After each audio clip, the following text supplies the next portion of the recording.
Hello, and welcome to the What We've Watched podcast. My name is Chris. Is that it? And this is episode 96. Yes, it is. This week, top 5 movies of 1996. Yep. So, continuing on with the... Now into the second half of 96. Of the 90s? Of the 90s, yeah. Oh, yeah. Second half of 96. Second half of the 90s. Yeah. Yeah. I have a couple of things I wanted to mention first. Oh, okay. Yeah, sure.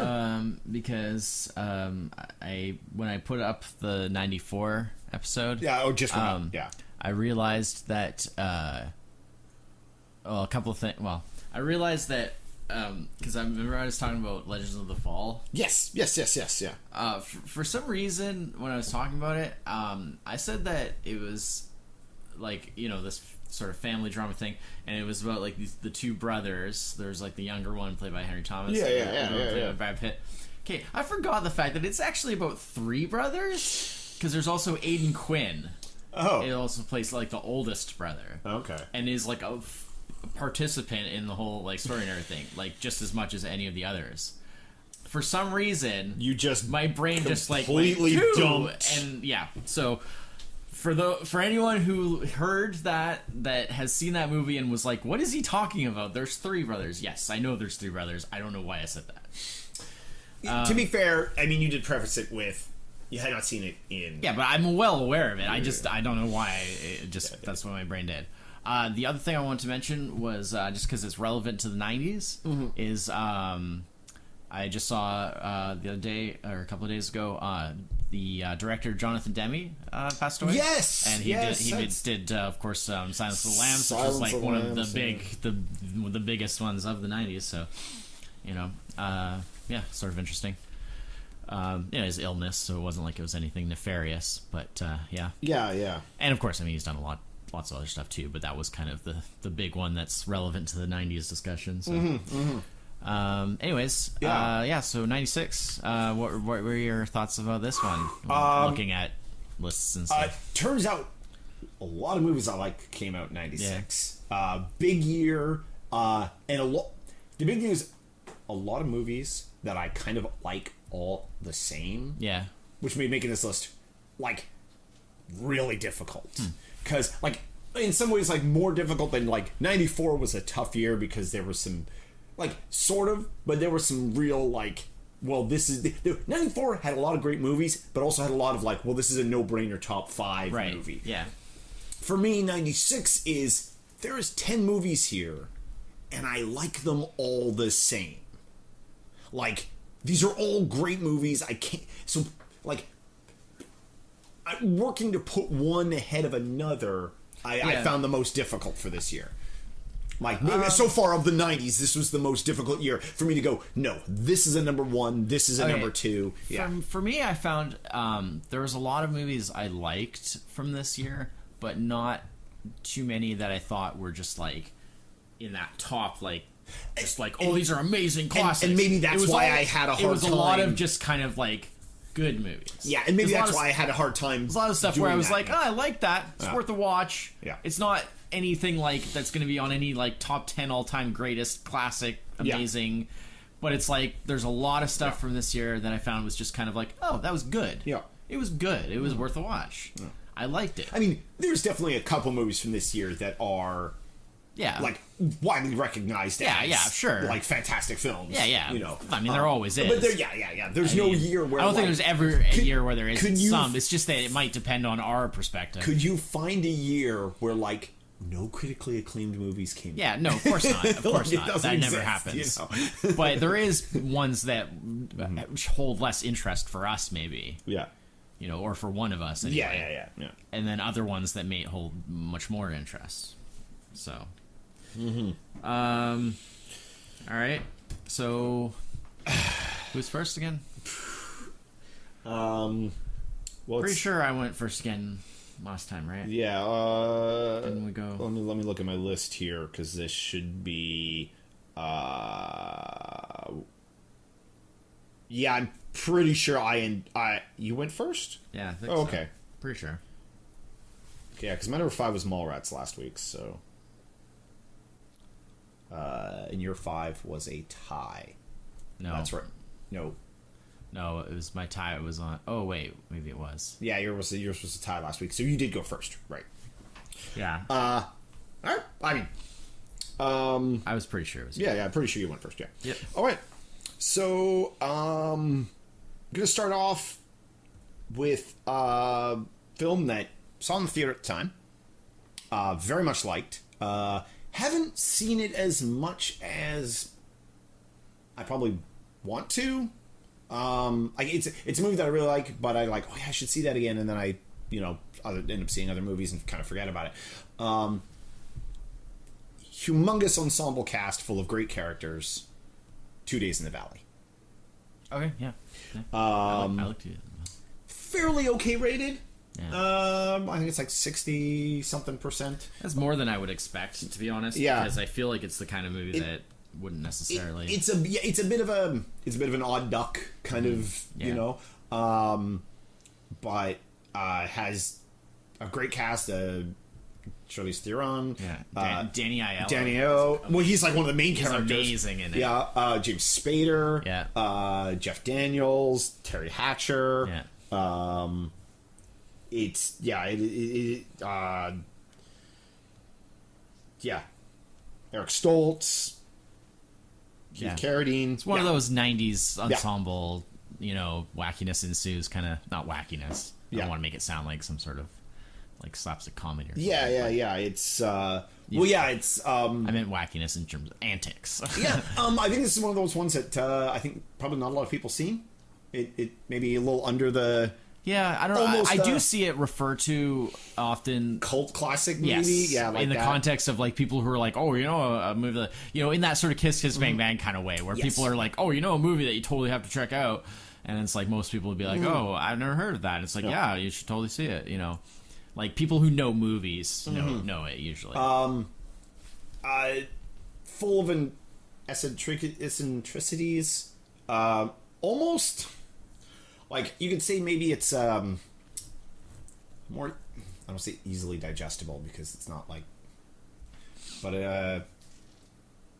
it's maybe a little more viewer-friendly version, like in the same style, like how Hudson Hawk is like kind of like an oddball movie that like we like, but I like definitely other people like this movie's too like this is in that same vein but more the quirky but this is a little more that it's interesting how a lot of those kind of like a little bit undersung cult kind of classic films like you just mentioned Kiss This Bang Bang and that are often like crime films, and there's also a crime film. I mean, it's got a bunch of different things going on, but it's a fun movie. I've not seen it in a number of years, but I do like it. Interesting tidbit.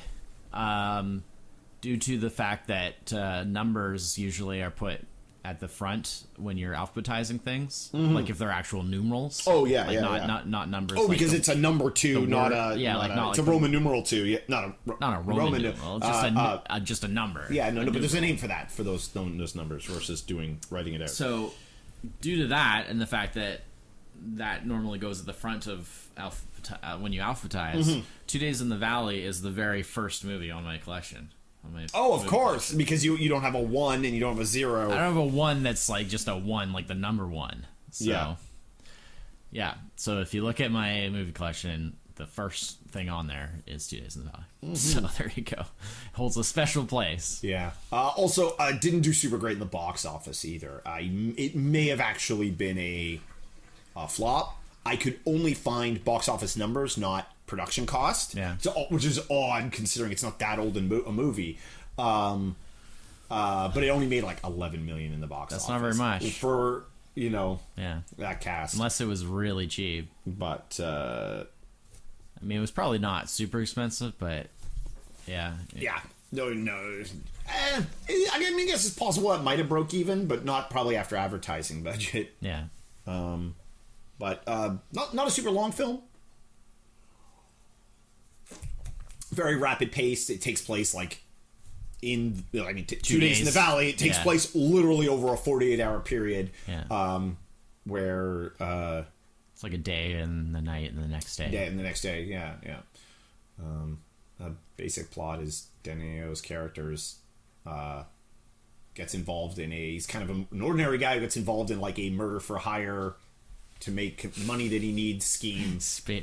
And then it's like the most. Oh, he's like this hitman, and he's like so twisted. Yeah. It's Spader in this. It's very interesting where you compare like his career at that time was very kind of different, because you think about something like this, and then things like Stargate and stuff like that, which was sort of a similar I forgot time period, but like what a different type of character. And then like he did a lot of other kind of Crash we've talked about, has been on a previous list, and like he made a lot of weird, like just not weird but just different like kind of characters at the time, that were all sort of somehow Spader-esque, but all different, like, and his own like this is the kind of character he's going to play. Like, not to typecast, because the characters are like, he doesn't play the same kind of character. No, but he has a similar attitude. His acting style is quite similar, and in some ways, like even a bit like more his quiet. The culmination of that in like the character he is in Blacklist is like his sort of attitude that he plays with that character is still very like, there is something not right with that man. Like that's the, and I'm sure he's probably like, I look at it like he's I miss a bit of a crutch to fall to this character because it's so easy to use him as an example for this stuff. But Jeff Goldblum has carved a niche where he plays characters that are slightly off. Yeah. And James Spader plays characters that are often slightly twisted or broken or, Yeah, but that's the thing, is like not always, or not always in the same way anyway. No, that's for sure. So, I don't know, it's just... I mean, even early roles, like, what was that? I think it was... Or was that after this? Like in the 80s? Yeah, I was thinking, what was that? The Secretary? Oh, that was definitely... Yeah, it was definitely... Well, I don't know if it was after... I'm pretty sure it was after this, but I don't know when it was exactly. Well, no. If it was 80s, it'd be before this, because this is 96. No, I thought you were going to talk about his roles in the 80s. Oh, before you said the title. Oh, okay. Because you were saying early stuff. Oh, okay. And then so I was like, well, if it's early, then it would be like 80s, right? Yeah. I mean, it can't be early if it was after this. Because... No. Oh, it's 2002. So that's more of a later. It's much role. more recent. I thought that film was way older than it was. Wow. Okay. I take it all back. Yeah. All right. Yeah. All right. So because his early work would be like in the 80s. 80s. Yeah. He had already established himself as somebody who plays an off character by the time. But yeah. But yeah. I like it a lot. Yeah. It's a good movie. Terry Hatcher was known for doing Lois and Clark at the time. Yep. She got... before Desperate Housewives. That's right, yeah. Yeah, I guess... Which is what sort of made her a more big kind of mainstream star. Yeah. Because she would have just been... Lois and Clark at this time, I think she got a raspberry for her performance in this movie. It's not great. No. But I feel like part of that was just sort of the character and how they... well, it is one of those, like... I think that was, like, the character was... Like, the intent was the character was supposed to be kind of like... Yeah. But, Yeah. But yeah, no, it's... But Danielle was really good. Yes. Speaking of Hudson Hawk. Yeah, well... going through, like... our stuff we did in the 80s and the 90s. He's really underrated. He's in a lot of films I've liked. Yeah, he's really... Either as a main character or as a small character. He's really underrated. I mean, heck, he was the main character in our Lost episode for... yeah, he was in that. Yeah. Moonstruck. Yeah, I mean, it's a very small part, but... But yeah. Important, but small. But yeah, no, I think it's... Yeah, no, It's no, a bit of a hidden gem, you could call it. That's a good example of the kind of thing I'm talking about, where it's like nobody's going to be like, oh, that's like top 20 classic ever movie, but I just like it. It's just good. Yeah. It's just fun and entertaining, and it's worth a watch. Yeah. All right. Absolutely. Yeah. So my number 5, 2 Days in the Valley. So number 5 to you. My number 5 is a very highly rated and acclaimed film. Probably should be ranked higher if you're looking at it from like a more critical perspective. But for me, it's because it's like not really so much my kind of movie, so I kind of rated it a little bit lower, just for my own personal enjoyment.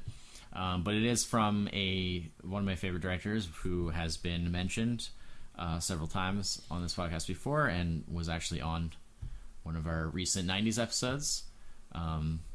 In fact, I talked about the movie right at the beginning, because it's Courage Under Fire, which is another Edward Zwick movie. And yeah, so Courage Under Fire was basically Denzel Washington again, which this is like the second time that Edward Zwick had Denzel Washington, because he also worked with him on Glory, which was like a big breakthrough for Denzel.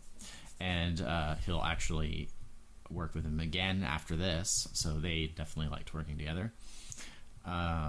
Also, Meg Ryan doing a very different kind of role than the kind of romantic comedy stuff that she was known for. Yeah. Which is pretty much all like anybody ever really saw. So now it's something really different. So basically what it's about is Denzel plays like an army officer who he's been basically put on like a desk job because in the Gulf there was an incident where he accidentally destroyed like one of his own tanks. Yeah. Like a accidental friendly fire incident. So he was taken off of active duty and put onto a desk. And then what happens is the movie is basically about him investigating the story of this pilot, who's Meg Ryan's character, who like a helicopter pilot, who is basically up to be the first woman to receive the Medal of Valor, right, for combat, like for actual like combat bravery or whatever, as opposed to just being like kind of honorary. And it's posthumous because she died. Yes, in the events. But basically, the movie goes back and forth between flashing back to what happened. So that's like where her part. So they never really interact. No, they're like the two main characters, but they don't interact because really quite brilliant how it's done. It goes back and forth between him investigating and then going back and showing what happened with her. And so then there's all this kind of conspiracy of like what actually happened, you know, because the guys who she rescued that made it out, their stories don't quite match up. So there's this whole thing of like what actually happened. So because he has to determine like whether she actually should get this award or the medal. So that's basically the basic story. Don't want to give anything away or spoil anything, so I won't say how it turns out. But and of course, while this is going on, it's all about, you know, he's doing this, but he's also like wrestling with his own demons of having been responsible for, you know, killing his own people by accident and stuff. So that sort of guilt thing. So it was a big, you know, there's some other notable people in it, like Matt Damon, yeah, and Lou Diamond Phillips is really good in it. And the Matt Damon actually thing was interesting because it's a fairly, I mean, it's like a major part, but not like a leading part. It's like a more of a secondary part. But he like got really dedicated to like he like lost a ton of weight and stuff, and he became like he was like all sort of like skinny and like emaciated looking. And he actually like did it for real. Like he went very like method and just like he like tried to get to where like physically the character would be and all this kind of stuff. And and this was before like he had really broken through like in a big way. So like he ended up getting like a lot of parts because of like, directors and stuff seeing this movie, and being like, wow, he's good, because he was kind of pretty unknown at the time.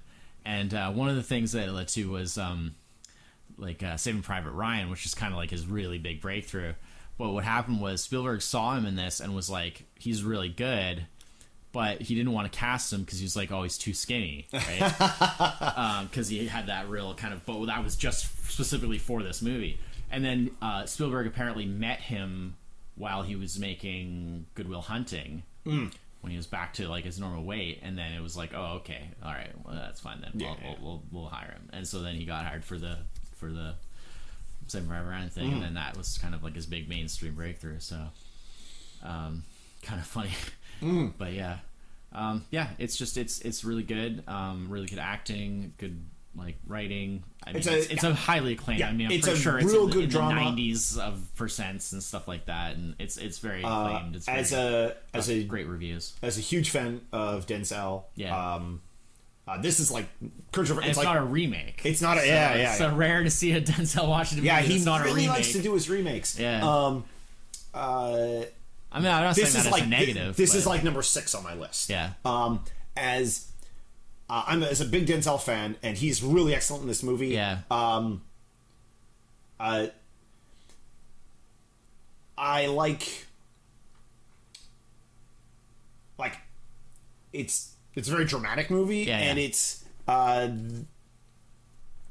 sort of, that's what I was saying, where it's like it's not really my kind of movie. Yeah, and that's sort of it. Like, as much as I like Daniel, but the and quality, I also like Meg Ryan's fantastic. Yeah, in it. But the quality is just so good that I had to. And I like the creative storytelling between like you said, the two characters who never meet each other, but they have to kind of like intertwine like what they're the dramatic element for it makes this movie a little heavier than I kind of then I like my with that, but that's why it's number 5 as opposed to being higher. When really, quality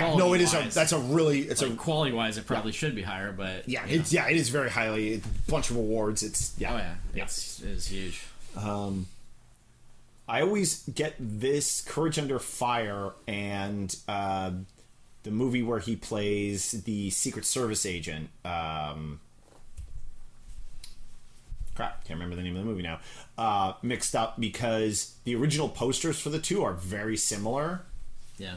And they both and it wasn't until like later they did another poster. Yeah. Because like the original poster for Courage Under Fire, like it just showed Denzel, didn't show Meg Ryan, didn't show anybody else. And it wasn't until later that they did like a different poster. And it's always, when I see the poster, if I see it, I'm like, oh right, this is the one where Denzel and Meg Ryan are in it, versus this is the one where he's. I don't really remember that, but it was a long time ago. Yeah. So. But when I just remember coming, I was only reminded of it because I was looking through films. And I was like, oh yeah, Courage Under Fire, yeah. And I haven't seen it in a long time, and I should watch it again. I haven't seen it in a while, but being that I know it's good, so it's like it's a no-brainer. It's like really you're not going to lose out by watching it. So. No, it's really good. Yeah. All right. So my number 4. We didn't really talk about if we thought there would be a crossover. Oh, crossover. Let me just take a... we already said a couple of our movies. I'm going to say one. Okay. I'm going to say one. All right. But... this could be it. What's your number 4? I don't think so. Oh, okay. My number 4 is a comedy. Very, very highly rated. Okay. Like 93% award winning. Okay. I think most people have seen it. It's kind of very well known. And it's That Thing You Do. Oh God. Okay. Yeah. Wow. With Tom Hanks. Interesting. Yeah. This is like one of those like a comedy drama, like real feel good movies that it's very not feel good. It's extremely downer. Guess I don't know. It's all about like that everyone's lives basically totally collapsing, falling apart, and everything going horribly. I guess. I mean, I don't like it. I don't like it because it's way too much of a downer. It's for those who don't know, it's about Tom Hanks is he signs bands, and he finds this this like local, it's like the 60s. Yeah, it's the 60s. Finds his local band that he sees inspiration in, like they could be the next like big thing. Yeah. And I guess this is the height of like it's just Yeah, it's like the kind of, sort of post Beatles. Beatles. Yeah, thank you. I couldn't come up with the word Beatles. Yeah. And so like kind of basically like I guess everybody was kind of searching for the next Beatles, and they had that sound that everybody was looking for, and he saw potential in them, and it's. I guess feel good was probably maybe the wrong word. It sure is. There is. I feel there's a lot about this film that like makes you go like, oh, how that like I don't know.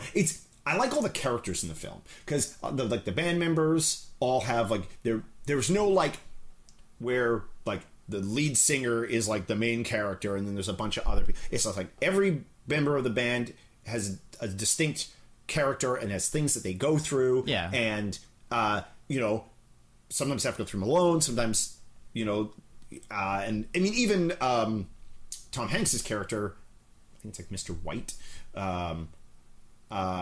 Even he has stuff that he goes through. The last time I watched this, I watched the director's cut, which is like super long. I didn't realize that I was watching the director's cut until I like came across some scenes. I was like, I don't remember these scenes, and then I was like, oh, this is the director's cut. Oh, okay. And the director's cut. It should be mentioned that Tom Hanks directed it too. Yes. Thank you. He doesn't. Thank you. I meant to mention that. Right. He doesn't usually direct movies. No, I meant to mention that. Yeah, because he directed and actually wrote the screenplay too. That's partly why he's not like the main star. No. He took more of a supporting role to kind of. But yeah, and it's like the director's cut's like almost 3 hours long. Like it's and it adds it fleshes out a bunch of stuff that isn't really, it's sort of like only like basically touched on, like the fact that like Tom Hanks's character is, you get the gist that like there's some things that he says in the movie that like at the time, especially in '96 when I saw this, I didn't think of anything of, but like like is he gay? Is he a gay character? And then like in the director's cut, like firmly established that he is. Yeah. Oh, like there's a scene in the director's cut where like he hops into like a convertible with like, I guess like the guy that he's with at the time, like puts his arm around the guy and they drive off. Like it's like completely like and there's a couple other things. Well, I imagine that's probably inspired by like Brian Epstein, who was the manager of the Beatles, who was pretty well known to be gay at the time, which was not a typical thing, or not nearly as accepted anyways. No, for sure. And I definitely can understand how we could being that the sort of like that it doesn't necessarily resolve, like the movie doesn't resolve at a super like a super happy ending, or kind of a happy ending at all. Like I mean, everybody just kind of ends up going on their own their lives. Like it doesn't work out. No, that's fine. I don't have a problem with that. Like that part was fine. It's just the stuff getting to there where it's like it's just like the struggle, God, so sad. The struggles that they have. Because initially, all that the lead guy, like the front man, who like just turns out to be this like horrible. He totally does the thing of like fame, like.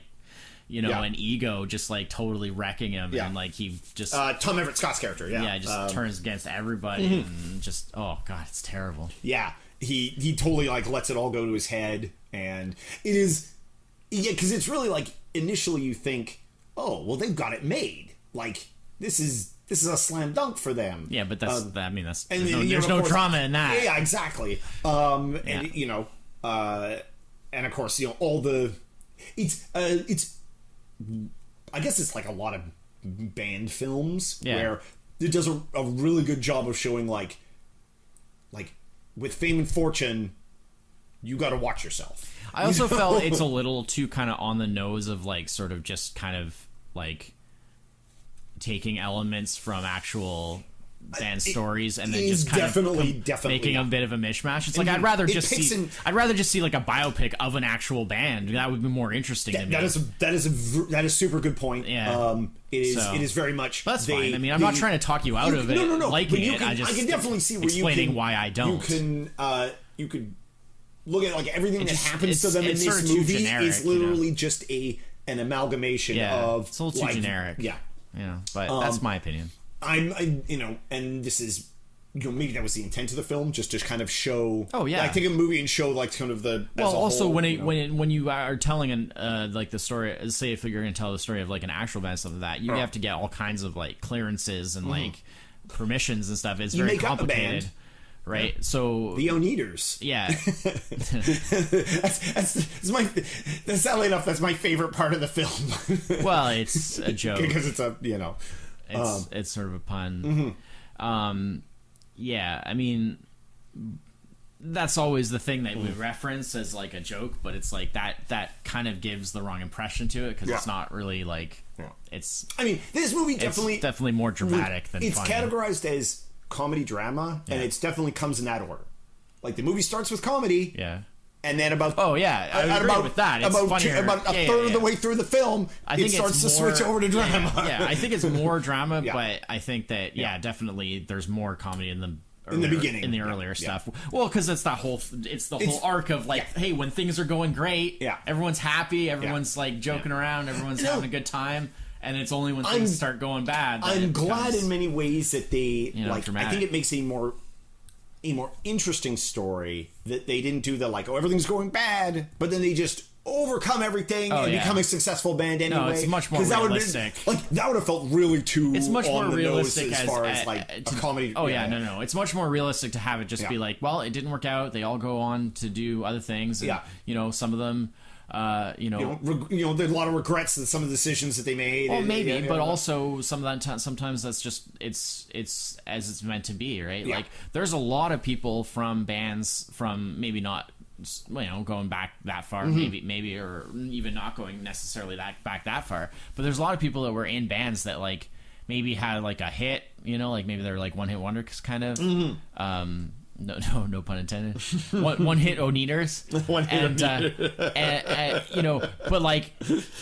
But it didn't end up working out in the long run. They didn't become like a Stones or and they went and like some of the members may have like stayed in music, might have gotten another band, or they may have gone solo. Others may have like just decided, yep, this isn't really for me. They went and they sell cars, or they are, we made a nice attempt at this, they become a chef or like whatever, right? Like, because they're so young when they first, because it's kind of a young man's game to get, put together a band. Let's put together a band and like play our music, and especially back then for that type of music, that sort of rock and roll thing. That super idealized way of thought of the world and how it actually people forget the Beatles, for example, like their entire career was over before they were out of their 20s. Like as the Beatles, like they broke up before any of them before were 30, they were even out of their 20s. But they're like this legendary thing. But I mean, that decade or so that they were together, they packed a lot in there in terms of what they accomplished and what they did, because they were just going all the time. And so it was a real kind of live fast kind of thing. And they fortunately were able... when you think of like that kind of music, you always think of that as like, oh, that's like rock and roll music and stuff like that. You don't think of like, oh, just kind of like pop song kind of music for everybody. Is like, that's a live fast, burn out kind of, but when you like you say, going, and that's how things were done back then, right? Like bands were doing 2-3 albums a year, plus all the touring, plus all the so it's like they were just going nonstop, and so they packed a lot into a short period of time. So you would have a band come out that like all the members were like maybe like 19, 20, 21, and then within like a couple of years, like they're gone. They came out, they had like one big hit, a couple of albums, went on tour for a couple of years, didn't really work out, and they're gone. And maybe some of them started another band, maybe some of them went solo, maybe some of them went into other jobs, like I say, right? But it's like that happened. There's like for every band, like the Stones that have like remained together for so long with most of the same members and have just kept going, and are like so big. But like for every band like that, there's probably a million bands that just had the opposite story, right? I mean, you think about so, it. You think, especially back then, the Stones started in like early 60s, like early 60s, yeah, 61, 62. What other bands are still around from the early 60s? Not very many. Yeah, so like none that are nearly as famous. Exactly. So like you'd have to dig. In some ways, like the Stones have outlasted everybody else. Yeah, I mean they're they're a very particular like special case. They are. But I mean, yeah. You know, and maybe it's not the best example to use because they're kind of a unique case. Yeah. But even still, like it's you know, for every band that did last for maybe even 10, 20, 30 years, there's who knows how many that were around for like maybe 2 years. You know? Yeah. So, So in that sense, it's a very true and universal kind of story. It's a very down to like earth kind of. It's very realistic in that sense because that sort of story happened. It's just that I would have been more interested if it was like about an actual thing. Yeah. That's just me. That's my opinion. Yeah. So So my number 4, That Thing You Do. That's fair. All right. So you're number 4. Yeah, my 4. Definitely, maybe not the most acclaimed movie, but one that I really enjoyed. And it's just one of those like, if you're talking about entertainment, it's just fun, and I like it, and it appeals a little bit to me on several different levels of stuff that I like, and it's The Frighteners. This is the first Peter Jackson movie I ever saw, because it's pre-Lord of the Rings, of course, and I didn't see his really early stuff until later because I didn't know about it. Basically, Frighteners is what introduced me to Peter Jackson as a filmmaker. It's also the last like major role from or movie role from Michael J. Fox, right? Prior to like kind of stepping back because of his illness, which at the time we didn't know about. It hadn't been made public yet. So like literally, he doesn't have any other starring like movie roles after this. He's got he's had some TV stuff, and that's a couple. Well, yeah, like lots of TV stuff. Yeah, a couple of cameos, and a lot of voice work. And that's it. No other starring action. No other starring like movie roles after this one. So it's kind of an end of an era in that sense, although we didn't know it at the time. Yeah. But yeah, I have a very distinct memory attached to first seeing this because I saw it in the movie theater at the university with my mom. And yeah, I mean, it's just fun. I think most people have probably seen it. Yeah. No, Frighteners is real good. Michael J. Fox plays like he's kind of like a paranormal investigator, kind of like, it's got a little bit of that like shabby kind of like private investigator kind of feel, like almost like influenced by like noirish kind of stuff. But he's like a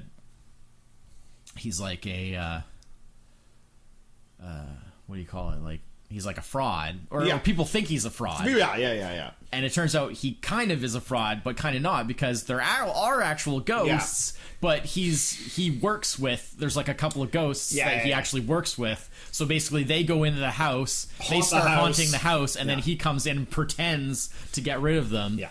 Runs a scam. He basically runs. So it is a scam, but the ghosts are real. So it's kind of a twist on the whole scam thing. Everybody thinks he's a scam artist just because people don't believe in ghosts until you know. And then but his backstory is really interesting. I mean, that's hence the title of the movie. The Frighteners. That's what they do. They go in and frighten people, and then he comes in and does the like his he's got like this process that he goes so through bad. that it is so clearly a sham. Yeah, it's really terrible. You know, but it's hilarious. You know, like he does it.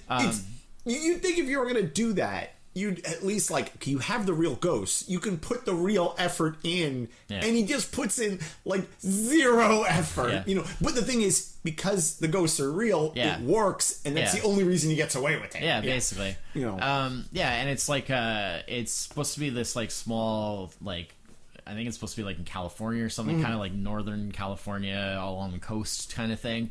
But it's like very clearly New Zealand because it's a Peter Jackson movie.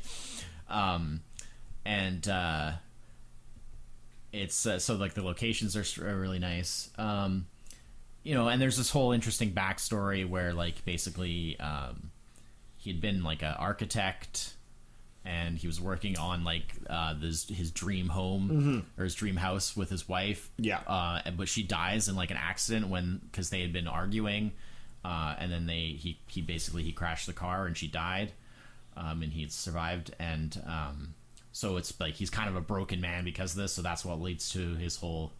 And then basically since having the accident, that's why he can now see ghosts and see that that supernatural stuff. So that's what led to him getting into this like racket that he ends up in, because he's kind of a broken man, and like he hasn't done any more work on the house since, because like he's so it's all like half built. There's like one room that has like plastic over plastic over the roof and stuff, and it's just like he won't work on it because it's just he's like a broken man because of losing his wife and stuff. And then there's like a whole lot more too. Well, like there's a whole like, isn't it like, because it's like sort of a smallish town, and then people are starting to die like way more, and then like they have the numbers carved into their forehead, and he can see it, yeah, and then there's like the whole thing with the FBI agent who shows up and he has to like Jeffrey Combs, that's one of the greatest characters. Oh my god, Jeffrey Combs is amazing. Jeffrey Combs is amazing in everything, but he feels like Jeffrey Combs' character in this feels so much like how the FBI characters in Twin Peaks are played. Oh, but like 1,000 times over the top. But yes, they take there is something seriously wrong with this man. That quirkiness and that kind of offness, and then just multiply it by like a million times. He's ridiculous. He's so over the top. But yeah, it's just like a very entertaining, fun. I really like the sort of macabre kind of aspect with ghosts and the ghosts are very a little bit of gore. There's a little bit of gore. Well, they were trying to make a PG-13 film because it was meant to be kind of like a little dark and macabre, kind of that Tim, but still like that Tim Burton kind of tone is what they're going for. Absolutely, yeah. And no matter what they did, they couldn't lose the R rating. The ratings people would not just kept hitting them with the R. And they're just like, okay, well, we'll trim this down a little bit. Lean into it. And like the way that they were designing the whole thing was for that PG-13 kind of thing, that sort of like 80s, like Gremlins kind of like macabre kind of thing. And they just couldn't get it. And so finally they were like, okay, well, if we're going to get hit with the R anyways, we might as well just go all the way. So Peter Jackson actually added some more kind of like sort of gory-ish kind of stuff in, because of it's not gore like the way that you would normally think. Like it's not like really gross, horrific kind of stuff, especially because a lot of the sort of gory stuff is done with CG. Which 96. This is the early days of that.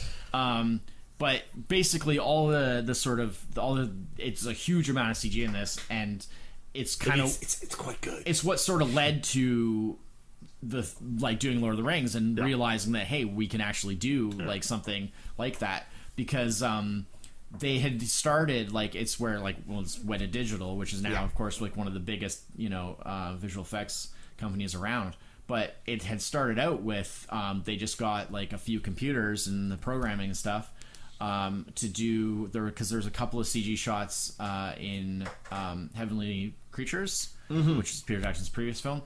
Because there was just like some stuff where they had to do like some morphing and like some kind of where there was these like dream kind of sequence things where it was like, and so there's a little bit of CG they needed for that. So they just got like a few computers and some people who knew how to do that stuff, and then it basically just grew because they just sort of kept adding to it, and then it was like, okay, and then when they were doing Frighteners, they were like, okay, well, we need more computers, we need to expand this area because we have all this work to do for this movie. And then by the time they were finished with Frighteners, they were like, well, now we have this huge visual effects, department with all these computers and stuff like that. What are we going to use them? What are we going to use them for? And so that's where that was what led to Lord of the Rings. Maybe there'll be a call for this. Yeah.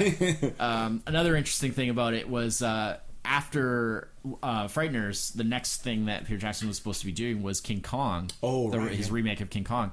And it fell through because the studio decided not to go forward with it, because at the time, that's around the time that the Mighty Joe Young remake came out. Oh, and that bombed and it so didn't hard. do well, and there was other things of that nature coming out at the time, and so the studio decided to cancel the King Kong remake at that point. That was like the next year or so. Yeah. And so they were ready.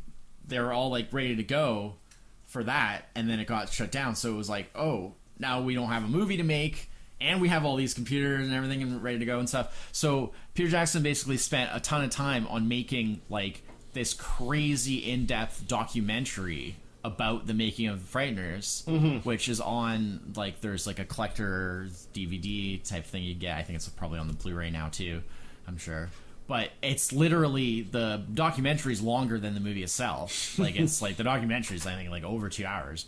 And it's like a very in-depth, everything you would possibly want from a documentary.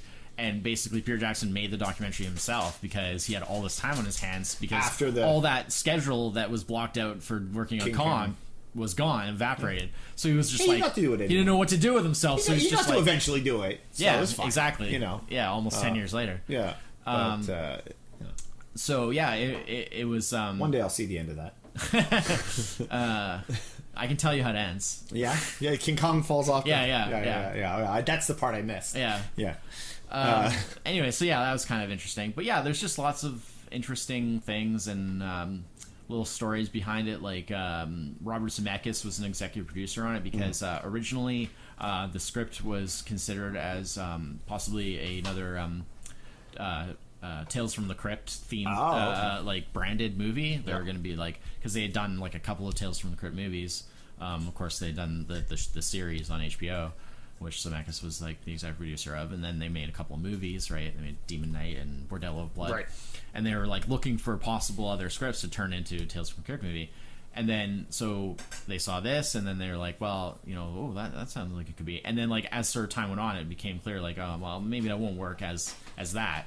But he still wanted to like have it actually made, so he kind of helped to get the deal and stuff done so that Peter Jackson can make it. So yeah, it's kind of interesting. I know it's just entertaining. It's got like lots of cool cast. All the ghosts are people you totally recognize. Yeah, John Astin. Is the judge. Yeah. Chi McBride he's one of the main ghosts. But a whole bunch of people. It's just a lot of familiar faces and what's his name? No, it's a real good film. Yeah, it's. I think it is. I can understand why like it wouldn't necessarily be like highly critically rated, but it's just a fun, entertaining movie. Yeah. And it just appeals to me. I like Peter Jackson's style. Like I like his Did you like Ghostbusters? Yeah, you'll like The Frighteners. Yeah, it's the same sort of tone of that sort of macabre but funny. Yeah, exactly. Sort of dark. Michael J. Fox is great. Dark, but but entertaining and I like that sort of style. I like that kind of tone. So, yeah. Awesome. So that's your number 4. Frighteners. Yeah. Right. My number 3. Yes. Something I forgot to bring up about my number 4 also has Charlize Theron in it. I forgot about that. She's also in that thing. What was your 4? I forgot that already. You knew. Oh, she's in both my 5. Yes. She's also in Mighty Joe Young, which we just brought up. She's all over the Yes. But 2 Days in the Valley was the first. Yeah, that was her. Yeah. Yes. And what a debut it is. So, some big movies came out in 1996. Okay. Very well-known movies. Like big, like there was like Kenneth Branagh's Uncut Hamlet. Yeah, just like 4 hours. Yeah, 4 hours. That's a big movie. The big movie that came out. Yes, exactly. No, this is shorter than that. Okay. Not 4 hours. No. No Kenneth Branagh. Okay. Instead, Frances McDormand, and it's Fargo. Okay. Yeah. That's my number 3. Okay. Fargo, like super critically acclaimed. Coen Brothers. Everybody freaking loves Fargo. Yes. It's bloody Fargo. This was one that I definitely did not see at the time. I did not see it for probably quite a few years after, probably well into the 2000s. You made a huge mistake. I well aware, and I think it was at the time I didn't like. I don't think I was aware of it. Like it was just like it's like a police thing. How could you? It's because I didn't really know Coen Brothers. Like I had seen Coen Brothers stuff. I knew Coen Brothers because they showed in school. They showed us Blood Simple. Yeah, see, I wish I had shown me Blood Simple in school. In law class. Because I have, see, I wish I had seen that. I didn't take law class. That was your first mistake. That was my first mistake. Your second mistake was not watching Fargo when it came out. Not watching Fargo when it came out. But when I did see it, I was like, this movie is fantastic. Yeah. With, huge cast, many awards. Yeah. Frances McDormand is so good. Amazing in this. Amazing. I mean, she's good. She's just a good actress, but she really nails this role. But a lot of the other films, she often will take like more secondary parts. Mm-hmm. Whether it's just a scheduling thing or whether it's just deciding like what part she's right for, type of thing. But like she doesn't always. Not every Coen Brothers film does she have like a lead part. No. But this is one of those times where she actually had the lead part and it was like, oh right, yeah, she's really, really good. Mm-hmm. Also, William H. Macy is awesome in this. Yeah, he's incredible. I mean, he's a real good actor. Incredible actor. Again, it was one of those cases like I didn't. Steve Buscemi. I did at the time. Steve Buscemi, Pierce Romero as the duo, buffoon duo kind of.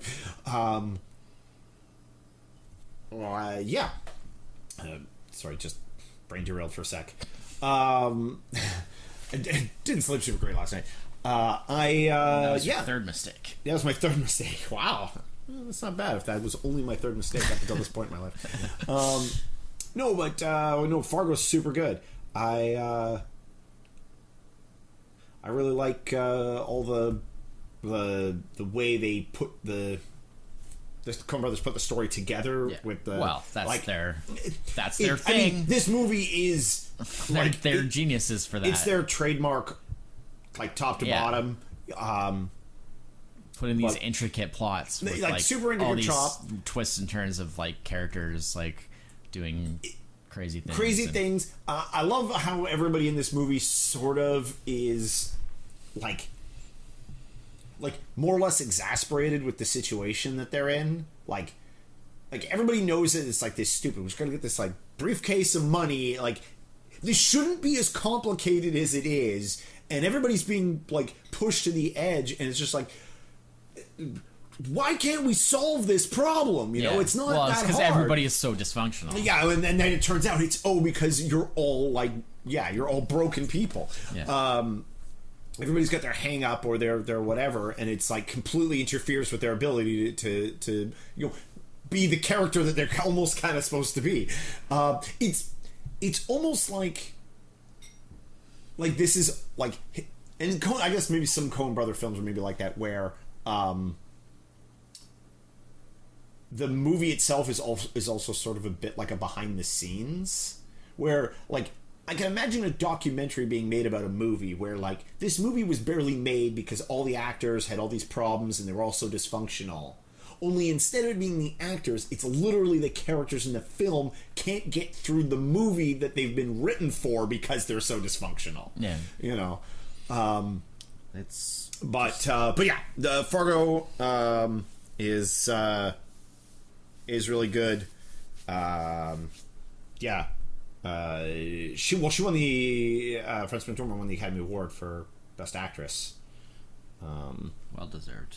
Yeah, and it was nominated for Best Picture too, which that's not bad at all. Not bad at all.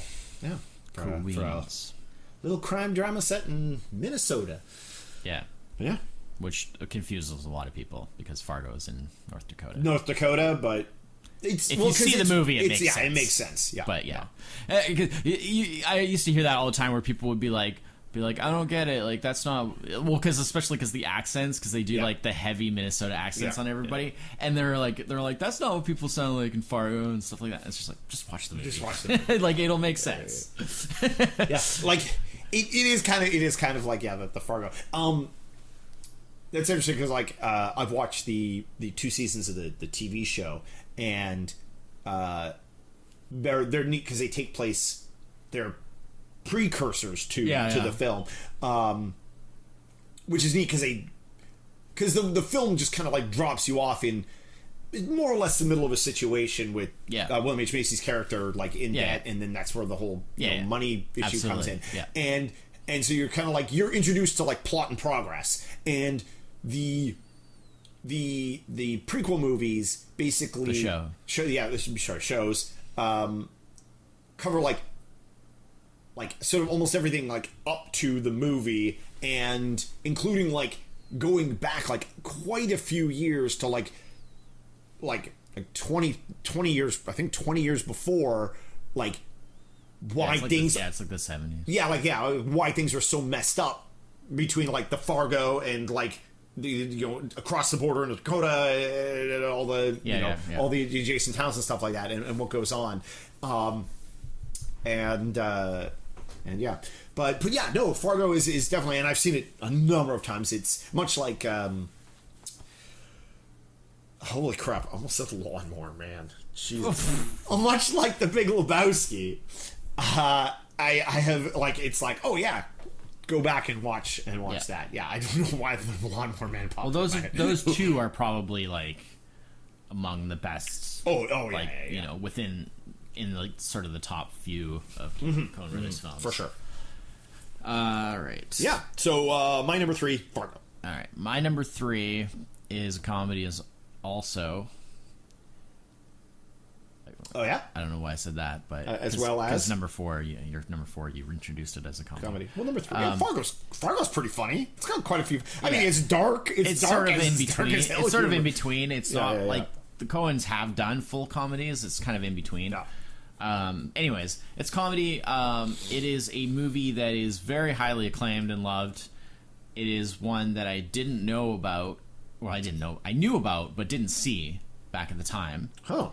That I have now seen due to the fact that you requested it as an episode of the podcast. Oh, okay. It's The Birdcage. Ah, awesome, yeah. Didn't see it at the time. It was one of those, I've explained this many times before. We did a whole episode about it. It was just one of those kind of slipped through the cracks ones. Like, at the time, I just didn't happen to see it, and then it just kind of snowballed from there. I just never got around to it. That's always what happens to me, and then you were like, you brought it up as that's why it took me 8 years to see Saving Private Ryan. You brought it up as a potential idea for an episode or something, and I was like, sure, I haven't seen it. And you were like, oh, wow. And we watched it, and it is amazing. Yeah. Probably don't need to talk too much about it because we did a full episode on it, but it's just top to bottom, just so well done, very well written, very well executed, very well acted. Is super funny. Robin Williams and Nathan Lane, and they're both so good. They're so good, and then like, you know, Gene Hackman is amazing, and just it's. Yeah, I mean, it's pretty much anything you could want. Yeah. I'd say really good, like bite-sized story that doesn't get too elaborate that you're distracted from. Again, probably the characters. Probably, like I said with Courage on a Fire at 5, like, which, I mean, based on the sort of critical standing, it probably should rank higher, but it ranked low. 3 is still pretty good. But no, I'm saying Courage on a Fire probably should rank higher, but, you know, I ranked it at 5 because it's not so much my type of movie. With this one, it's more like, it probably should rank higher, but because I don't have as much of a personal connection to it, because it's all a recent discovery for me, that's kind of why I sort of ranked it down at 3, but, like, it's technically, I mean, it could be... You know, it could go the distance because it's pretty much flawless. So Birdcage. Anybody who hasn't seen it, I would highly recommend it. I think most people have seen it because it seems like everyone saw it before I did. So I'm you know, apparently my first mistake was not seeing the Birdcage when it came out. Birdcage number 3. Yeah, I'm just checking what episode was that. It was a while ago now. Episode 72. Episode 72, I've pierced the toast, the Birdcage. I pierced the toast. Yeah. That was amazing. What website is this here? I don't know. Player FM. Oh, gosh, didn't even know we were on that. Someone might have just added it. Yep. Thanks for information dissemination. Because it's just, you just add the feed, right? The feed, and it just, takes off. All right. So yeah, you're number 3. Yes, The Birdcage. definitely. It's great. Well, my number 2. This will be really quick. It's The Frighteners. Oh wow. Yeah, I super love The Frighteners. I love it, but like I thought that it would be. I didn't want to rank it too high because I know that it's not like necessarily the most like great. Like it's definitely flawed, but it's yeah. But I really enjoy it. I really like it. It's so much fun to watch. It's the characters are all great. Like I mean, we just talked about it. It's you kept a good lid on that because I kind of felt like I was getting a vibe of that you were like, man. Oh, I was trying to chime in. I was trying to I really do like The Frighteners a lot. You weren't so into it. And speaking of being unaware, this is my 4th mistake. You introduced me to The Frighteners. Yeah. Like I said, I saw it when it came out. Yeah, but or shortly after. I feel like it wasn't then that's when you introduced. Like you may have told me about it, but you made me watch it. It was much later before I actually watched it. Yeah. Honestly, I don't remember that. And that was definitely one of those like, oh, this is really good. Yeah. Well, here's the thing. For some reason, there was a movie with Michael J. Fox and ghosts. Yeah. In my head. And then there was other movie called The Frighteners that had this weird poster that I thought was just a horror movie that I wasn't really interested in seeing because I'm not a big horror movie guy. Yeah. And my brain would not put those together that, no, The Frighteners is the movie with Michael J. Fox. It just has an odd movie poster that doesn't indicate that it's a Michael J. Fox, that it's a funny movie, that it's any of that. That it is, because it's kind of, it's just got that white poster with like the monster ghost face pushing through the sheet. And my brain divorced those from each other for a long time. And it wasn't until like, oh, no, that is just an odd poster for this movie. Like, well, I mean, it fits the tone. It does. That they're trying to go for like the horror elements but are upon seeing the movie are genuine. Yes, I realize that, but not knowing that, wondering why a comedy with ghosts with Michael J. Fox in it would have this horror movie poster. Because it's not Teen Wolf. It's not a comedy in that sense. It's not like a stupid comedy. Why would you have a Michael J. Fox movie and not funny. put Michael J. Fox on in the poster? So but it is super good. I've seen it a number of times. Cool beans. I like it. I like it a lot. But so that's my number 2 then. So that's so far our only crossover, The Frighteners. So your number 2. My number 2. This is something I've been waiting for a long time. What? Sorry. Nothing. No. What? I was like, oh, I wonder if he's going to say what I think he's going to say. He's not going to say that. So it's fine. Okay, no, go. It's fine. You're number 2. It's awesome. Let's hear what your number 2 is. All right. Well, my number 2 is about some people that are all a bunch of astronauts on some kind of Star Trek. It's Star Trek First Contact. The best by far of the Next Generation era movies. Absolutely. One of the best Star Trek movies. Star Trek First Contact. Mm-hmm. We saw in the theater together. It is amazing. It has the perfect balance with the action, like really well done action, the sort of sci-fi Star Trek-y kind of elements, the comedic elements, good story, good acting, like with like James Cromwell and stuff like that. They did the perfect thing where they managed to not go like the always issue with the Star Trek movies is, and this I think became most evident in the Next Generation series was which I'm a huge fan of Next Generation. Oh, yeah. No. Anyone who knows me knows I love the show, but they didn't fare so well when they switched to movies. Do we make the movie just a 90-minute version of the show? Yeah. Or do we try to go beyond that? Yeah. And the movies all seem to follow to either like you guys went way beyond one or the other, beyond the show to the point where this isn't even really like feels like Star Trek Next Generation anymore, or like this is a bad 90-minute episode of Star Trek Next Generation. Insurrection, exactly. And I feel Generations did a fair job of it. Generations was pretty good, but it was also somewhat handicapped by having to be the saddled a bit with the movie. Transition stuff. Yeah, absolutely. And First Contact was the one where they could fully embrace it and just go fully out. I think if the last original Star Trek movie hadn't come out so late in the, I guess, I in the cycle of the movies that First Contact would have been Generations. Yeah. And we may never have had the Generations movie if there had been more years there. Yeah, the fact that it was in the same. Yeah, well, I mean, because what was the one before that? 6 was Undiscovered Country, which was only like 91. 91, so it was only exactly. a few years earlier. Yeah, so they sort of just went straight from one to the other. Yeah. And they made Generations the same year that they finished the series. That's right. Yeah. So they finished the Next Generation series. I think they took something like 2 weeks off. Yeah. After finishing the show, after doing the show for 7 seasons.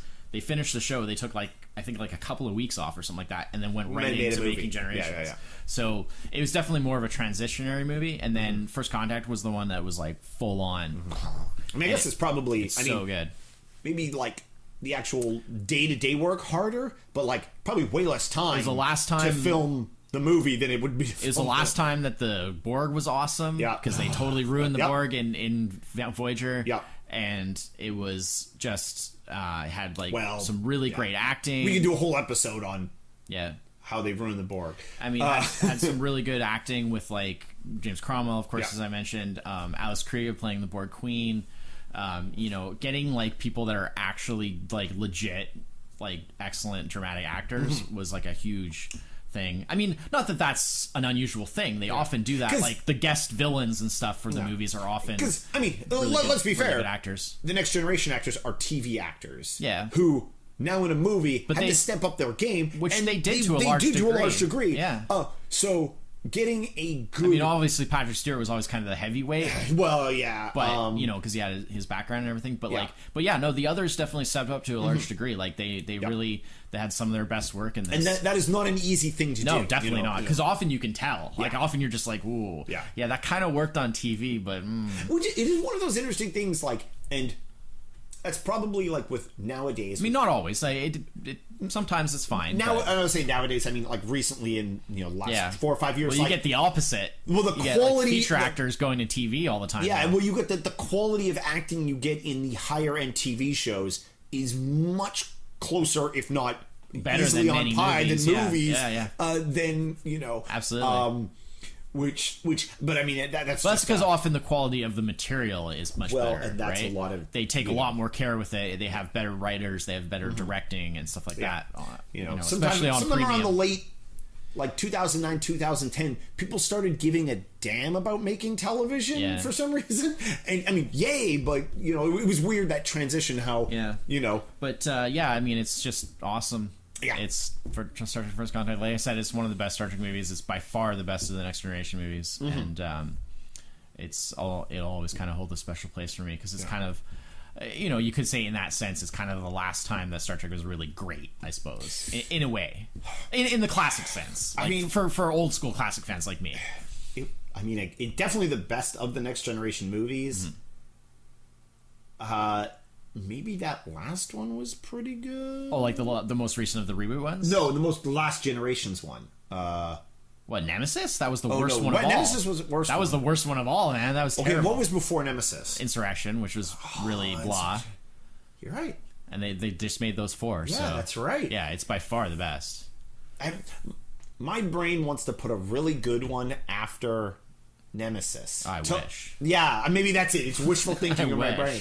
But yeah, no, that's So yeah. It's the only one you need to see. Well, I mean, if you've never seen the show, I wouldn't really even recommend watching those movies at all because you won't really have any connection to the characters. That's what the reboot's for. Yeah, exactly. Which are decent. They're they have their ups and entertaining. downs. They're entertaining. They're watchable. The second one's kind of iffy, but but they're all right. They're not the classic kind of what I'm used to from being an old school fan. But, that's fine. Yeah. Well, it's Star Trek for a new generation. Yeah. Yeah, it's supposed to Star Trek the next generation. It's the new generation. Yeah. Anyways, yeah. Hilariously, though, it's characters from the first generation. From the original series, so, everything's cyclical. Yeah, absolutely. Bell bottoms are back. I'm fine with that. I'm fine with that. It makes perfect sense. In the end, yeah. As it turns out, those are just character names, and it really doesn't matter. No. It makes perfect sense. Yeah, no, I was laughing because I was thinking, what if he says, Don't Be a Menace in South Central while drinking your juice in the hood is his number 2. No, I don't even think I could say that title. I was just going through the list of the movies from '96, and I was like, that was a pretty funny movie. That's not going to be on my list, but that's a really funny movie. It's not my kind of thing. Anyways, all right. Yeah. So you're number. So now my number 1. Wow. Number 1. Yeah, I might crossover on 2 there. So 1 already, eh? So my number 1 is. What was your 2? Frighteners. The Frighteners. Right. Yeah.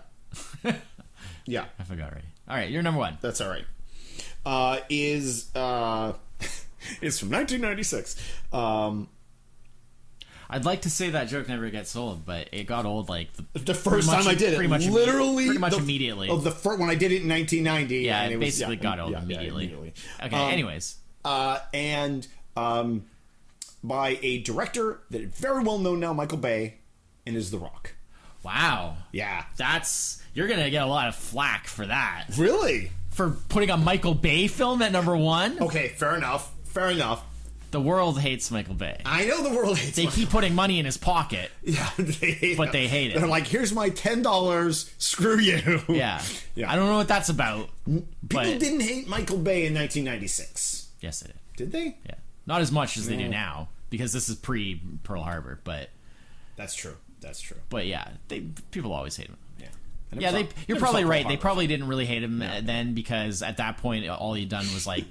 Now all I want to do is Google, did people hate Michael Bay in 1996? Well, all he'd done is like Bad Boys, like this, like, most of what he'd done at this point, people generally liked for what it was. Mm-hmm. Oh, it's pre-Armageddon, too. Yes, I think Armageddon is when people really started to hate him. It was Armageddon and Pearl Harbor. Those were the two that were like broke the bat. Yeah. All right. Bunch of... I mean, most people have seen The Rock. Yeah. Welcome to The Rock. It's a very solid... I would never think of it as a number 1 movie of a year, but it's a solid action movie. Yeah. It's got a great... once again, Nicolas Cage sneaks onto a list. I really like Nicolas Cage. Great role, because it's a very straight... Which played straight role. It's not like a crazy Nicolas Cage role. Yeah, Nicolas Cage, he was kept on the leash. He's like the normal one in this movie. Yeah. He's more of a mild man. It's kind of like a... No, Ed Harris is the crazy one in this movie. He's got a bit of a like a Jack Ryan, early Jack Ryan type of vibe, where he's more of like a lab sort of... he's more this sort of mild-mannered, sciencey guy who gets thrown into everything. So... he's like more of a desk. Yeah. He's a doctor. He's more of a desk guy, and who just gets thrown into it. So, he's very kind of mild mannered and very sort of like not crazy Nicolas Cage at all. Like very straight. Plays it very straight. And Sean Connery, of course. Basically playing James Bond. Yes. Yeah. In all but name. Yeah. It's just like he sort of comes out of... Old James Bond. Yeah, he's old James Bond. Like he's coming out of retirement. No, he was in prison. Oh, that's right. He was in prison. Yeah, he's been in prison the movie starts, for like 30 years or whatever. Yeah. And then they... Yeah. And then they have to persuade him. But he's basically like an ex-British spy, like uber badass. He got into like almost back into like his like bodybuilding days shape for this. Like he brought him back. Got the guns and it brought him back because he ended up doing like a couple of movies after this. Guns in the arms. You can't see me miming my arms, but those kind of guns, not guns. Well, he has guns too, but it was crazy. Very unusual type of role for where Connery had ended up at this point, because who would have ever thought that he would go back to doing that type of role? Like an action role. Unlike most of the other movies on my list, made a crap ton of money. Yeah. Well, it was very big blockbuster action film. It was a very solid action movie. It's very good. Yeah. Pretty simple plot. It's your standard, like, there's a villain. They take control of Alcatraz. They've got chemical weapons. They're going to launch them into San Francisco, into the Bay. And it's he's like some sort of like it's not VX nerve gas, but it is. He's like a your friends will tell you it's not cool to say. It's cool to talk. He's like a colonel or something. Like he's like a rogue like military officer. Colonel. He's like all disgruntled, crazy.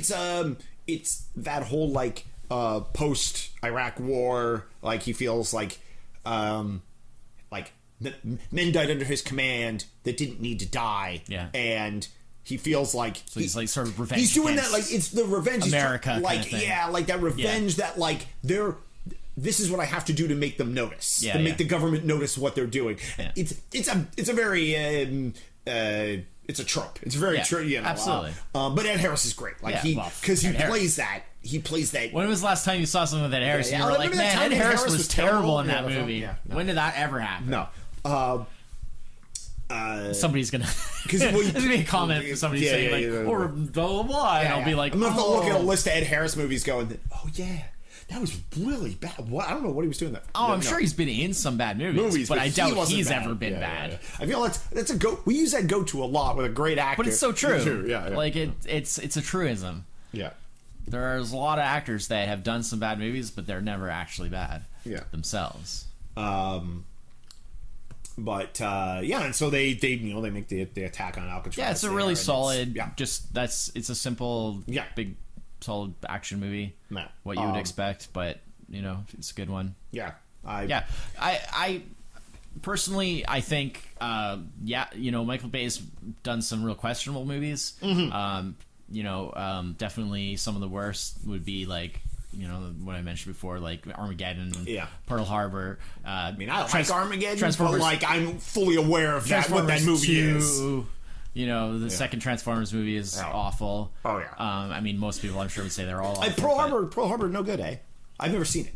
No, because it's trying to be like a more serious, like it's got like drama and romance and it's historical and blah blah. But it's Michael Bay making it, not somebody who actually can. It should have been the like Saving Private Ryan of that particular, and instead but Michael Bay's not going to make it. Okay, well I can definitely understand when you take something historically significant.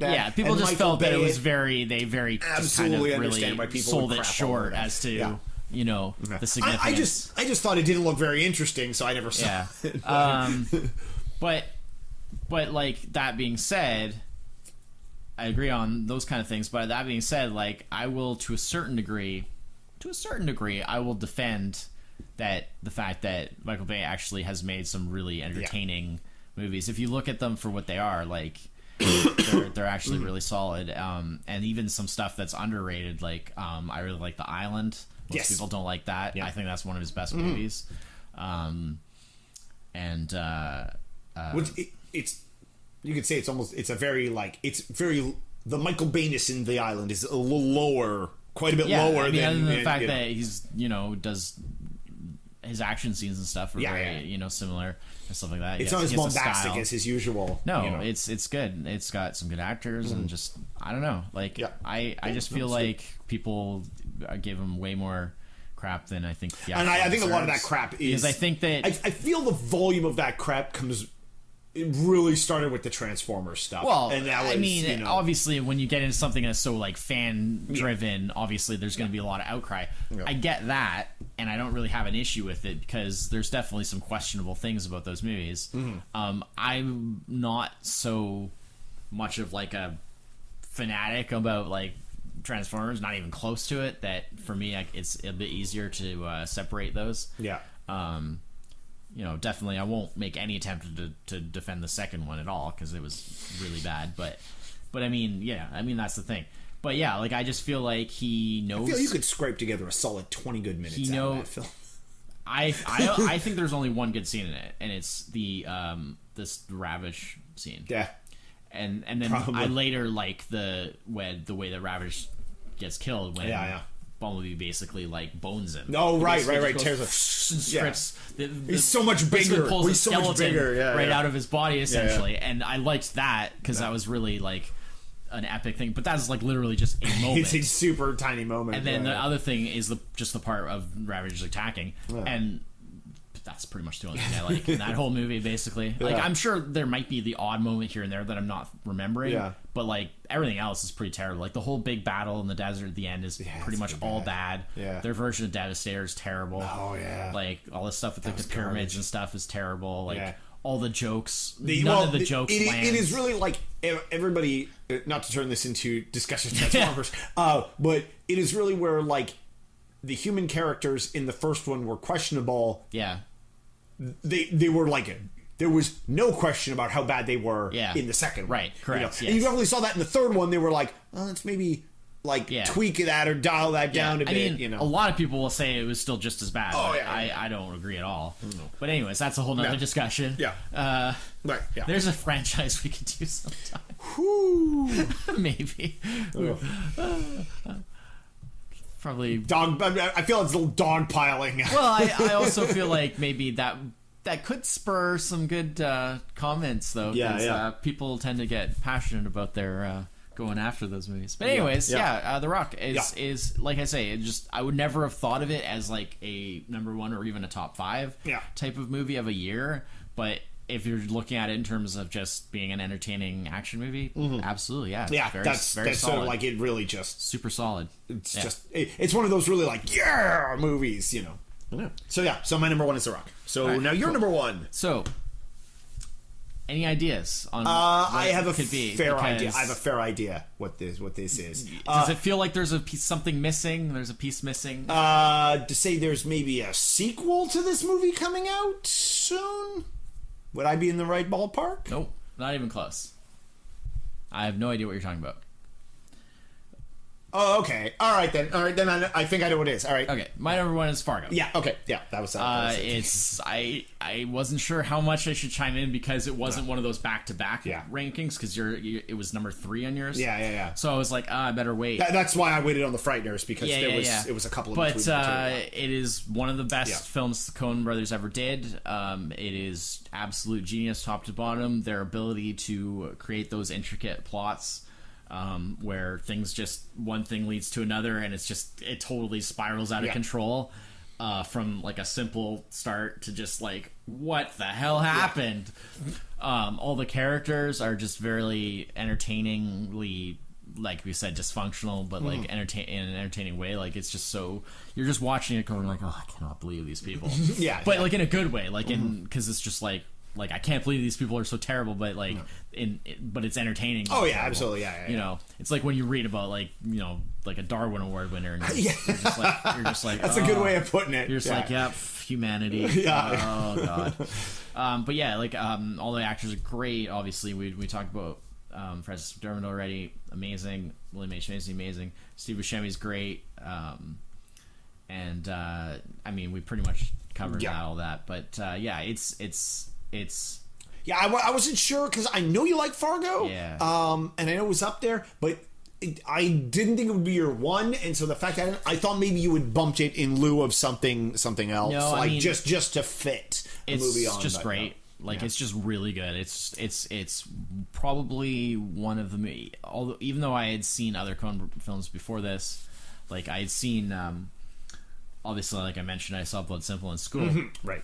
But I had seen some of their early stuff. Well, other early stuff, I guess. Blood Simple was their first film, so but I didn't see it when it first came out.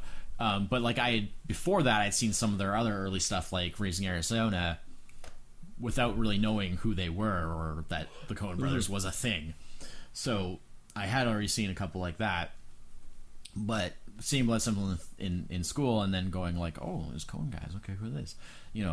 And then that leading to when like Fargo and stuff like that, and being like, wow, so amazing. So so like I said before, I saw it when it came out pretty much, and I was blown away just like everyone else. It's definitely, I mean, they've made a lot of great movies. It's right on the movie box there. I'm blown away. They've made a lot of great movies, and it's one of those real hard things. Like they're so prolific and so generally consistent with their quality that it's a hard thing to say like this is the one, but it's like I feel Fargo and The Big Lebowski are their 2 masterpieces. Like, probably those 2 are probably what you'd have to pick if you had to only pick one or two. For me personally, a close runner-up would be Burn After Reading. But Burn After Reading is so full of... Burn After Reading is more flawed to me, but it has like some stuff that is so brilliant that it just kills me because it's particularly the humor, the comedy. It is such a rapid fire film of that. It kills me. Yeah. But number 1's Fargo for sure. Awesome. Quickly run down my list here. Number 5 was 2 Days in the Valley. Number 4 is That Thing We Do. Number 3 is Fargo. Number 2 is The Frighteners. Number 1 is The Rock. All right. My number 1 is Dwayne Johnson. Yeah. Yeah. So my 5 was Courage Under Fire. My 4 was The Frighteners. My 3 was The Birdcage. My 2 was Star Trek First Contact, and my 1 is Fargo. Nice, yeah. So we ended with 2 crossovers there. Yeah. So although in very different areas. I assumed we were going to cross over on Fargo. I absolutely completely forgotten about Frighteners. Yeah. Like I sort of like, oh, yeah, well, You duh, forgot of course. it was on your list. How do you forget it? No. I'd forgotten that that was a potential crossover for us. okay. Yeah. Because I like, duh. Oh, you dude, love that I'm movie. the Peter Jackson guy. I like that movie because you like that movie so much. I've seen every Peter Jackson movie, like including the really old ones that except for Forgotten Silver, the mockumentary one that he made. I haven't seen that. It's really hard to track down. Couple other good movies came out in '96, and this is actually the one I thought might be your number 1 is Trainspotting, but actually wasn't on your list. No, it would be like in that would be your 6. It'd be in the top 10, but not in the top 5. Yeah. It's so harrowing. Like, it's so hard to watch. It's so difficult. That's my problem with brutal. it. Like, I enjoy. It's amazing. No, I appreciate the movie Trainspotting. I do not enjoy watching that. It has some funny moments, even. It does. Especially like with Robert Carlyle and stuff like that. But like, great cast. Like, everybody's really good. Ian McGregor, Johnny Lee Miller, Robert Carlyle. Like, everyone's great. Ewan Bremner, big fan. And it's a very. I think part of it is I have a personal hang up on movies that focus, or anything really that focuses on drug addiction. Yeah. It is. I find it hard to watch. It's like one of the few things. It should be. It is one of the few things that I find difficult to like. Clearly, it's not designed to entertain. Yeah, I know. What it's just to stomach. You know. Yeah. Absolutely. Just because it's so and especially Trainspotting shows it in. It's very raw, actual, the horribleness of it. It's brutal. Yep. Independence Day. Yeah. It's great. It almost snuck onto my list a couple of times. Another one of those ones that kind of gets a lot of flack for just kind of being kind of just ridiculous and sort of just, but of the type of film that it is, like that sort of genre and stuff, it's pretty much the best. Oh, absolutely! Like modern version of that. It has great effects, great action. Like it has all those typical cliches of and they made so many more of those movies, right? The Day After Tomorrow in 2012 and blah blah blah, right? Mostly Roland Emmerich. Made that's his forte. That's his forte. He's made so many of those movies. I like most of those, but Independence Day is. But clearly, it's they're all kind of just following that formula. But it's Independence Day is the one that really got it, nailed it on the head. It's just very entertaining and very well made. Ransom, which I quite like. It's good. Mel Gibson. Yep. Definitely saw that in theater. Yeah, we saw that together. Yeah. One that I had forgotten about till actually a friend of ours brought it up last week. One Fine Day. Yeah, I always like that. Yeah, it's that. Speaking of that's a real good feel good movie. Rom-com. Yeah, rom-com. And a very low rated film that I quite like a lot is The Long Kiss Goodnight. Yeah, I never got into that one. I don't think I've ever even seen flawed as hell. Yeah. With it's Samuel Jackson and Gina Davis. Gina Davis, yeah, thank you. It was probably the last big thing she was ever really in. Because this was after she had already done. Yeah.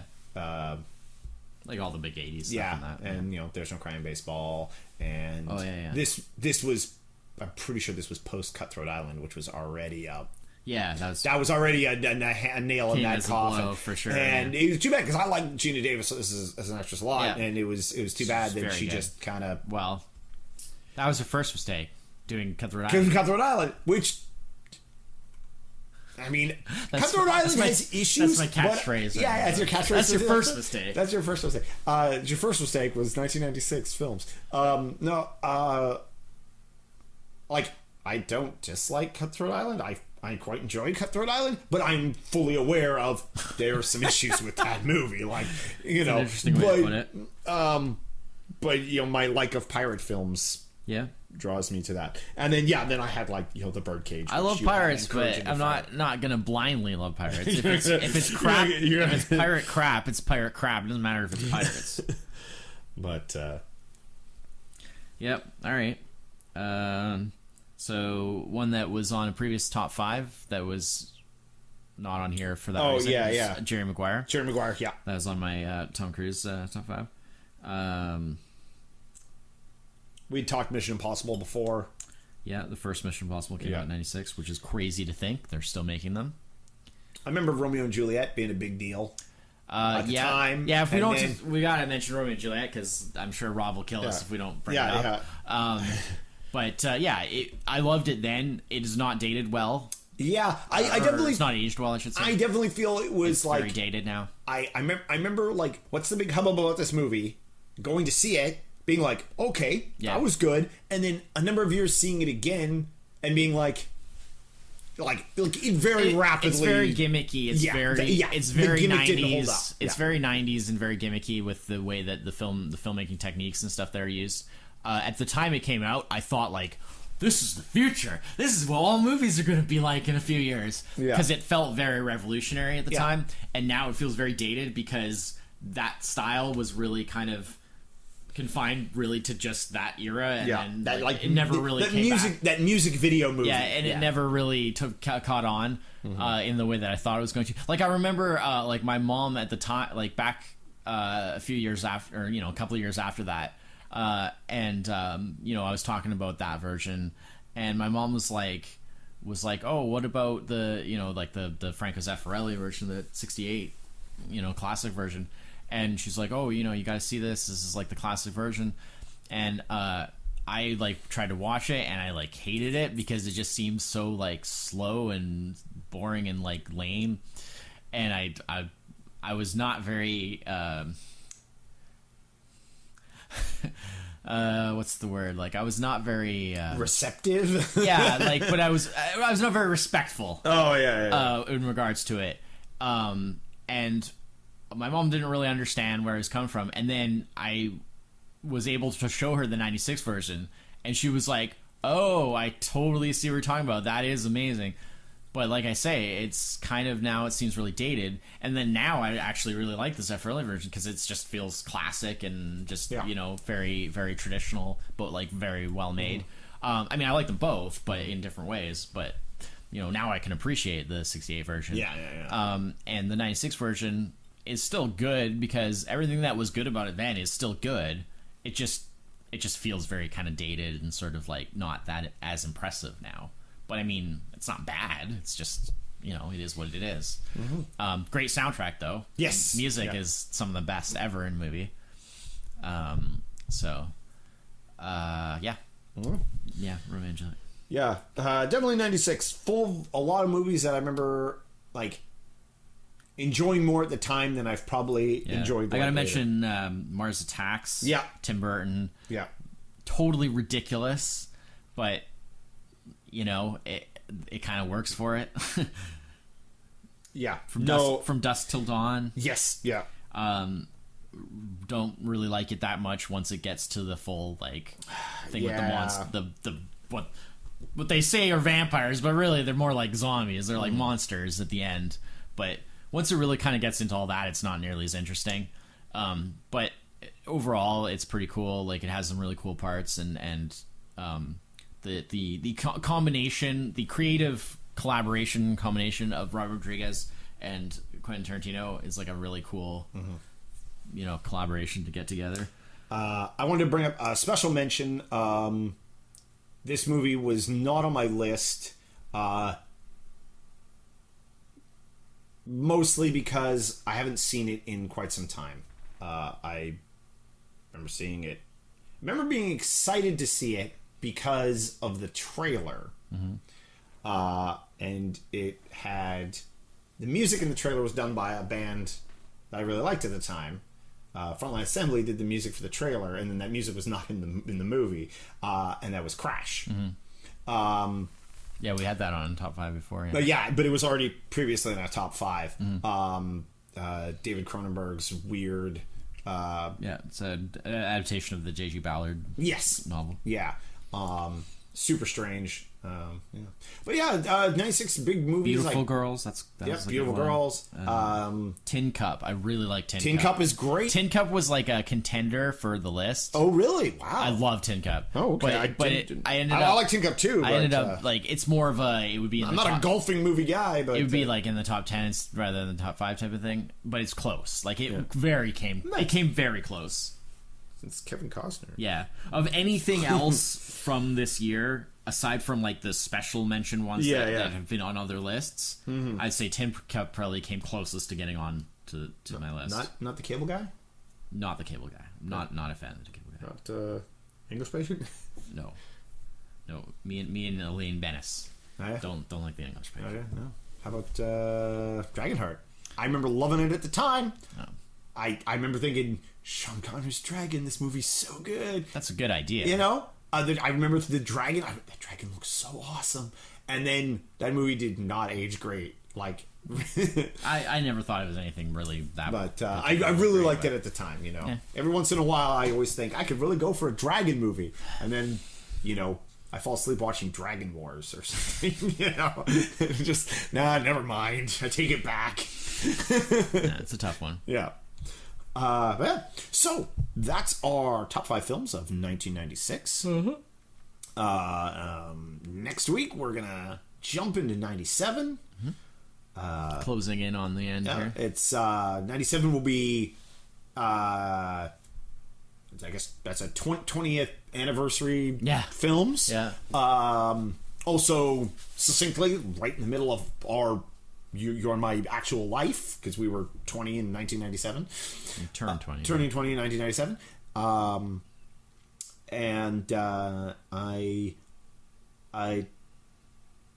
not going to say it. I'm not going to spoil it. Just going to... There's going to be some crossover on this one. Oh yeah.